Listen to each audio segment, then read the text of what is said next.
can I tell you something? You might think theming a yoga class means delivering a mini philosophy lecture at the beginning and then hoping it somehow sticks. Does this sound familiar? You pick a quote, usually something from Rumi or Patanjali, or better yet, the patron poet of yoga teachers, Mary Oliver. You read it during centering, and then you never mention it again. Your students nod politely, and then you all move on to cat-cow like it never happened. If you have ever sat down to plan a themed class and frozen, staring at your notebook, wondering whether you should use a Sanskrit concept or a seasonal metaphor or a quote from a book you half remember, you're probably overthinking it. Here's the thing. A theme doesn't have to be a production. It doesn't require hours of philosophical research, and it doesn't need to sound like a TED Talk. A theme is simply a thread. One idea that gives your students something to hold on to from the moment they settle in to the moment they leave. Today, I want to talk about what a yoga class theme actually is, how to choose one in 5 minutes or less, and how to weave it through your class so it feels natural instead of forced.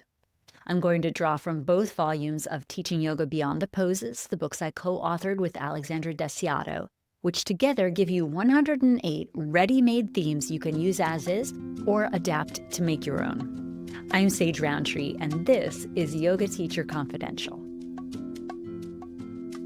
Let's start with why theming feels so hard, because I think the problem is not that yoga teachers lack ideas, it's that they've been taught, implicitly or explicitly, that a theme has to be profound.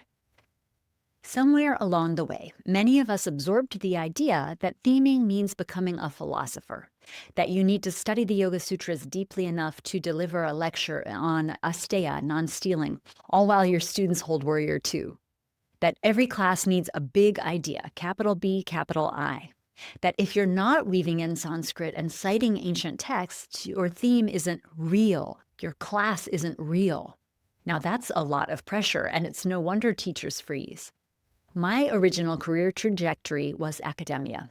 I had the training to give lectures that did carefully introduce, then support an argument about a text.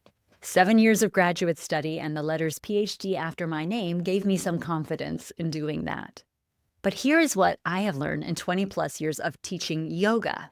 Your students are not coming to class for a lecture. They are coming for an experience. And a theme is what turns a sequence of poses into a cohesive experience. It's something that feels intentional and connected from start to finish. So what is a theme really? It's not a topic sentence for a philosophy essay. It's a through line. Think of it as a thread that you pick up in centering, touch during a cue or two, weave into a transition, and tie off in closing. That's it. It doesn't need to be complicated, seriously. It just needs to be present and persistent, to be introduced and then often referred to throughout the class. In Teaching Yoga Beyond the Poses, Alexandra and I define a theme as an idea that deepens and enriches the experience of practice, something that connects the physical work on the mat to something meaningful off the mat. Volume 1 offers 54 themes built around the yamas and niyamas, the koshas, and other core philosophical concepts. Volume 2 adds 54 more. It has themes on equity and joy and mythology and resilience, even on rebellion. Together, that's 108 themes ready to go. But the real gift of those books isn't the themes themselves, it's the template. Once you see how a theme is built, you'll be able to create your own in minutes. So why bother theming at all? You could just teach a well-sequenced class, a good warm-up, balanced standing work, thoughtful mat sequence, solid finish, and call it a day. And honestly, that is a good class. Structure matters, and I talk about that all the time, both on this podcast and throughout all of my content. But theming adds a layer that structure alone can't provide. It gives your students a reason to pay attention beyond the physical. It turns hold this pose into notice what happens when you stay. It turns a transition into a moment of inquiry. It makes your class feel like yours, not like anyone else could have taught it. Let me put it this way. Without a theme, your students are following directions. With a theme, they're following a story. And humans are wired for stories. We remember them. We carry them off the mat. Here's what I've seen in my work with teachers in Mastering the Art of Yoga Sequencing, my mentorship membership, half of my 300-hour yoga teacher training. The teachers who themed their classes, even who themed them quite simply, report that their students are more engaged, more present, and more likely to comment after class that something resonated. And that's not because the teacher delivered a perfect philosophical treatise. That would be jarring or boring or both. It's because the student felt a thread running through the experience and it gave them something to hold. There's a practical benefit too. When you have a theme, your cueing gets easier. Instead of scrambling for something to say during a long hold, you return to the thread. As we settle into this shape, you might say, come back to that word we started with, enough. That's a cue that does double duty. It fills the space and it deepens the experience. You're not performing, you're returning to the thread. And theming doesn't mean every class has to be deep or heavy. In Volume 2 of Teaching Yoga Beyond the Poses, Alexander and I include themes like Rise to Joy and Less is More, and even Rebel Yogi, themes that are playful and grounded and modern. A theme can be as simple as softening, or the exhale, or what you already know. The bar is way lower than you think.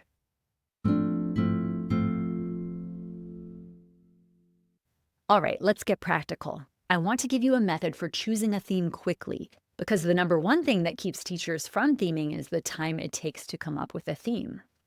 In the Comfort Zone conversation I'm hosting on April 9th, I will walk through 3 quick pick methods for choosing a theme: observation, inquiry, and borrowed wisdom. Today, I'm going to demo one of those fully so you can use it in your next class. And I'll tease the other 2 so you have a reason to join us live or to catch up with the recording after the event. Let's start with observation, which I think is the most natural and the most underused. Observation means you look at your life and notice what's showing up. Not what you think should show up, what is actually there. Maybe you had a conversation this week that stuck with you. Maybe you noticed something on your walk. Maybe you're feeling a particular quality in your own practice: heaviness, lightness, restlessness, steadiness. Here's how it works. Before you sit down to plan your class, take 60 seconds, literally 1 minute, and ask yourself, what have I been noticing lately? Write down the first thing that comes to mind. Don't edit it, don't judge it, just capture it. Let's say the word that comes up for you is patience. Now you have a theme. Here's how you could thread it. During centering, you could say something like, today I invite you to explore patience, not the gritting your teeth kind, but the kind that comes from trusting the process. As we settle in, notice where patience is easy for you today and where it asks for something more. Here's a cue you could use during a longer hold. This is where patience lives, right here in the staying, not pushing, not escaping, but being with what is. During a transition, you could say, as we move from this shape to the next, see if you can carry that patience with you, letting the transition be as intentional as each pose. And at closing, you can draw back around and say something like, oh, we practiced patience today on the mat. And what you practice on the mat, you take with you. Notice where patience shows up for you between now and the next class. That's it. 4 touch points, 1 word, 5 minutes of planning, maybe less. You do not need to shoehorn in oblique references to patience from the Yoga Sutras. Although you could talk about santosha, contentment. You didn't need to find the perfect quote even. You noticed something true and you let that become the thread, patience.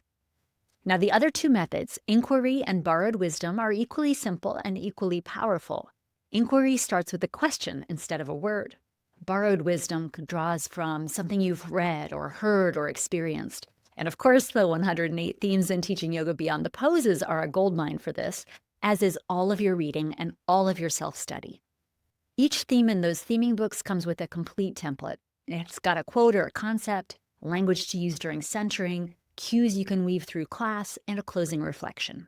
You can use them exactly as written. The book is designed to lay flat on your mat so you can read from it, or you can adapt them however suits your unique teaching voice and your student population's needs. The themes are recipes, and once you understand the recipe, you can start cooking on your own.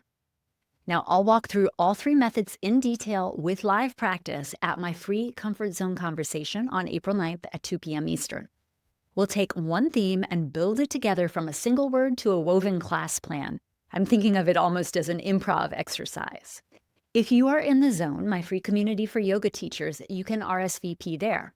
But if you're not in the zone yet, head to comfortzoneyoga.com to join. It is free and the conversation will be recorded if you can't make it live. And if you want 108 themes ready to go, complete with templates, with cues, with closing reflections, pick up Teaching Yoga Beyond the Poses and its Volume 2. Between the 2 books, you will have enough themes to teach a differently themed class every week for 2 years without repeating. Though, if you've been in my world, you know I think the true value comes in repetition, not just of sequences, but of themes. You can find both books wherever books are sold or order them from your local library. The links are in the show notes. For the full class arc framework, how theming fits into your overall class structure using the SERVE method, that's what we go deep on in Mastering the Art of Yoga Sequencing. We'll have a whole month-long module when you and I are working together in that mentorship program to get your themes in great shape. Here is what I want you to take away from today. Theming your yoga classes doesn't have to be a big production. You don't need to be a philosopher. You don't need to spend hours researching. You need one word, one thread, and 4 places to touch it: centering, movement, stillness, and closing. Your students are not looking for a lecture. They're looking for an experience with a thread to hold on to, something that makes your class feel cohesive and intentional. And you already have what you need to give them that. You notice things. You care about your students' experience. That's enough. RSVP for the Comfort Zone conversation on April 9th. Join us in the zone at Comfort Zone Yoga. Grab the books for 108 ready-made themes. And please let me know what you think in the comments. If this episode helped you, or if the books have helped you, I'd love for you to rate and review the show and the books. It helps other yoga teachers find us. This is Yoga Teacher Confidential. I'm Sage Rountree. Thanks for joining me. I'll see you next time.